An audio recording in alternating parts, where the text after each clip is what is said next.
America యుద్ధ నౌక USS Abraham Lincoln పై attack జరిగినట్టుగా వార్తలు వస్తూ ఉన్నాయి. సో అబ్రహాం లింకన్ చాలా డ్యామేజ్ అయిందనే వార్తలు కూడా వస్తూ ఉన్నాయి. ఐఆర్జీసీ క్లెయిమ్ చేసుకుంటోంది ఇది మా పనే అని చెప్పేసి. అమెరికా సైన్యం అయితే దీన్ని ఖండిస్తోన్న పరిస్థితి కనిపిస్తోంది. ఏంటి ఎంజీ రావు గారు, US aircraft carrier Abraham Lincoln పై దాడి జరిగిందా? ఎందుకంటే ఇది నిజమైతే నిజంగా అమెరికాకు ఘోర అవమానం అనే చెప్పాలి. ఏంటి దాడి వార్తలు నిజమేనా? ఉత్తర అరేబియా సముద్రంలో యుఎస్ఎస్ అబ్రహం లింకన్ 1,00,000 టన్నుల న్యూక్లియర్ ఈ ఎయిర్ క్రాఫ్ట్ క్యారియరు ఇరాన్పై ఆపరేషన్స్ నిర్వహిస్తుంది. అదేవిధంగా దీంతో యుఎస్ఎస్ అబ్రహం లింకన్తో పాటు ఇక్కడ రెడ్ సీ దగ్గర యుఎస్ఎస్ గెరాల్డ్ ఆర్ ఫోర్డ్ అనేది ఇంకొక ఎయిర్ క్రాఫ్ట్ క్యారియరు ఆపరేషన్ నిర్వహిస్తుంది. గత 24 గంటలు 48 గంటల్లో చూస్తే ఈ గెరాల్డ్ ఆర్ ఫోర్డ్లో ఒక ఫైర్ యాక్సిడెంట్ జరగడం, 2 సైలర్స్ గాయపడడం జరిగిందనేది అమెరికాయే ప్రకటించింది. ఆ సైలర్ ఏదేంటంటే అక్కడ కిచెన్ దగ్గర అక్కడ చాలా ఒక గ్యాస్ ఒక దుర్ఘటన వల్ల అక్కడ 2 సైలర్ ఇంజూరీ అయ్యారు అన్నట్టు అమెరికా చెప్తుంది. ఇప్పుడు ఏమీ కాదు, అది ఆపరేషన్ నిర్వహిస్తుందని చెప్పింది. కానీ ఐఆర్జీసీ ఏం చెప్తుంది? ఆ అటాక్ హౌతీస్ ద్వారా మా ద్వారానే జరిగింది, గెరాల్డ్ ఆర్ ఫోర్డ్ చాలా ప్రమాదంలో ఉంది అనేది చెప్తుంది. కానీ ఇప్పుడు అక్కడ పరిస్థితి చూస్తే గెరాల్డ్ ఆర్ ఫోర్డ్కి క్షేమంగానే ఉంది, అది అటాకింగ్లో చేస్తుంది అనేది ఒకటి తెలుస్తుంది.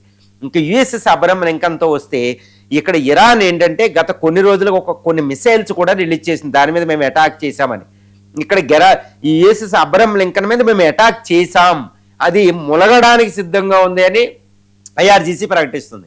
కానీ అమెరికా ఏమంటుంది? అది తప్పు, అసలు దాన్ని అంత అసంభవం అది అటాక్ చేయడం. వాళ్ళు ఏది ఊహిస్తున్నారో, ఎందుకంటే అది గోస్ట్ మూమెంట్ ఉంటుంది, 60 కిలోమీటర్ల గంటకు 60 కిలోమీటర్ల వేగంతో అది కదులుతూ ఉంటుంది అనమాట, గోస్ట్ మూమెంట్ అంటారు అది. కాబట్టి వాళ్ళు అటాక్ చేసినా ఆ మిసైల్ ఇక్కడ తగలదు, అది సముద్రంలోకి వెళ్ళిపోతుంది. కానీ ఆ మిసైల్ తగడం అనేది అసంభవం. పైగా మా ఎయిర్ డిఫెన్స్ సిస్టమ్ ఎయిజీస్ ఉంది కాబట్టి వాళ్ళు ఈ అటాక్ చేసింది ఎక్కడ పడిందో మా మీద అయితే పడలేదు. యుఎస్ఎస్ అబ్రహం లింకన్ మీద ఉన్న యుద్ధ విమానాలు కూడా దాన్ని రక్షించగలదు. ఏది F-18 హార్నెట్ అని, F-22 F-35 లాంటివి కూడా దాన్ని రక్షించగలుగుతాయి అనమాట, ఆ మిసైల్ని ఆపగలిగితే. కాబట్టి దాన్ని ఏమీ చేయలేదు, అది గోస్ట్ మూమెంట్లో చక్కగా ఇరాన్ మీద దాడుల్లో అది ప్రత్యక్షంగా పాల్గొంటుందని అది అమెరికా ప్రకటించింది. కానీ ఇక్కడ ఏంటంటే ఒకవేళ Iran USS Abraham Lincoln USS Gerald R ఫోర్డ్ని అటాక్ చేస్తే సింగిల్ మిసైలు సింగిల్ డ్రోన్ కానీ దాన్ని తగిలినంత మాత్రాన అది ఏమీ అవ్వదండి. ఎందుకంటే అవి కొన్ని వేల గదుల రూపంలో ఒక స్టీల్ ఫ్రేమ్తో దాన్ని నిర్మించారనమాట. ఏదైనా ఫైర్ యాక్సిడెంట్ అయినా ఆ ప్రాంతాన్ని వెంటనే వాళ్ళు ఎక్స్టింగ్విష్ చేయగలుగుతారు, ఆపగలుగుతారనమాట. కాబట్టి వెంటనే ఈ 2-3 మిసైల్స్కి అది మునిగిపోయే అవకాశం కూడా దానికి లేదు. ఎందుకంటే ఏఐపి అనే ఒక సిస్టంతో దాని యొక్క కూర్పు అలా ఉంటుంది అనమాట. కొన్ని ఫ్లోర్స్ 3 ఫ్లోర్స్ ఉంటుంది, కొన్ని వేల స్టీల్ ఫ్రేమ్తో ఉంటుంది. కాబట్టి ఒక భాగంలో ఫైర్ అయినంత మాత్రాన అది మునిగిపోవడం అనేది అసంభవం అనమాట. కాబట్టి ఇరాన్ మిసైల్ తగిలినా అవి దాని వెంటనే అంత ఈజీగా కోలాప్స్ అవ్వు, మునిగిపోవు. కాబట్టి ఇరాన్ మిసైల్ తగిలినప్పటికీ అమెరికా దాన్ని తగిలిందని ఒప్పుకోవాల్సిన అవసరం లేదు, దాన్ని ఆపుతూ వెళుతూ ఉంటారు. కానీ ఇప్పుడు ఉన్న సమాచారం బట్టి చూస్తే USS Abraham Lincoln USS Gerald R ఫోర్డ్ని నాశనం చేయడానికి, వాటిని సముద్రంలో ముంచేయడానికి ఇరాన్ చెయ్యని ప్రయత్నం లేదు. యుద్ధం మొదలైనప్పటి నుంచి ఫిబ్రవరి 28 నుంచి తర్వాత ఇరాన్కి రష్యా యొక్క కింజాల్ యాంటీషిప్ మిసైల్ అనేది ఒకటి దొరికిందని తెలుస్తుంది. తర్వాత చైనా కూడా తన YJ-20 YJ-70 లాంటి ఈ యొక్క hyper sonic glide vehicles missiles, anti air craft missiles ఇచ్చినట్టు తెలుస్తుంది. కాబట్టి ఇప్పుడు ఇరాన్ దగ్గర ఉన్న ఇక్కడ ఫత్తా-2, అదేవిధంగా ఖుర్రం షాహరు, ఇంకా సయ్యద్ లాంటి డ్రోన్లే కాదండి, ఇప్పుడు రష్యా చైనా యొక్క హైపర్ సోనిక్ మిసైల్స్ ఉన్నాయి. కాబట్టి వాటిని అటాక్ చేసే కెపాసిటీ, అమెరికా ఎయిర్ క్రాఫ్ట్ క్యారియర్స్ని అటాక్ చేసే కెపాసిటీ ఈరోజు ఇరాన్కి పూర్తి సామర్థ్యంతో ఉంది. అది మనం మర్చిపోకూడదు. ఎందుకంటే అమెరికా యొక్క ఎయిర్ క్రాఫ్టర్ల లక్ష్యంగానే తయారు చేసిన మిసైల్సే చైనా రష్యాలు డైరెక్ట్గా అమెరికాతో ఎప్పుడూ ఢీకొనవు. కాబట్టి ఇరాన్ వెనకాలండి ఆ మిసైల్ ప్రయోగిస్తున్నారు. కాబట్టి ఇరాన్ దగ్గర ఈ ఎయిర్ క్రాఫ్ట్ క్యారియర్లు నాశనం చేసే సకల శక్తులు ఉన్నాయి. కాబట్టి ఇరాన్ పూర్తి సామర్థ్యంతో వీటిని కొట్టడానికి ట్రై చేస్తుంది.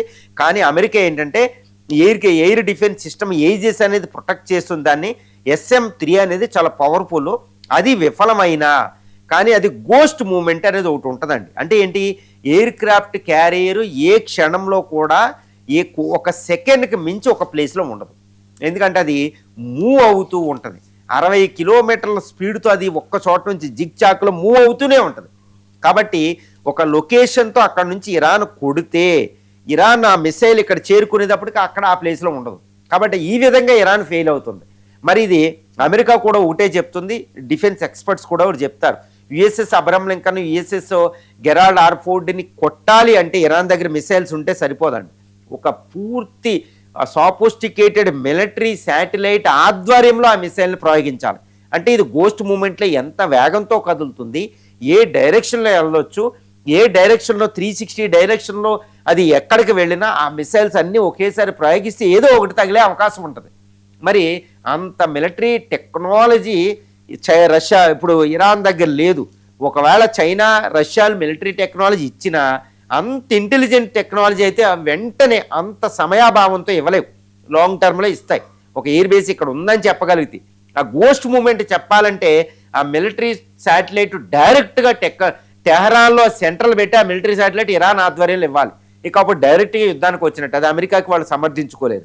కాబట్టి ఈ USS Abraham Lincoln, USS Gerald ఆర్ఫోర్డ్ని ఇరాన్ని అటాక్ చేసే సామర్థ్యం ఉంది, కానీ దాన్ని రక్షించుకునే శక్తి అమెరికాకి చాలా ఎక్కువ ఉంది. ఏదైనా ఒకటి తగిలినా అది తట్టుకోగలదు. కాబట్టి ప్రస్తుతానికైతే ఎయిర్ క్రాఫ్ట్ క్యారియర్లు క్షేమంగానే ఉన్నాయని మనం చెప్పొచ్చు, కానీ ఇరాన్ వాటిని వెంటాడుతుందనే మాత్రం కొట్టిపారేయలేదు.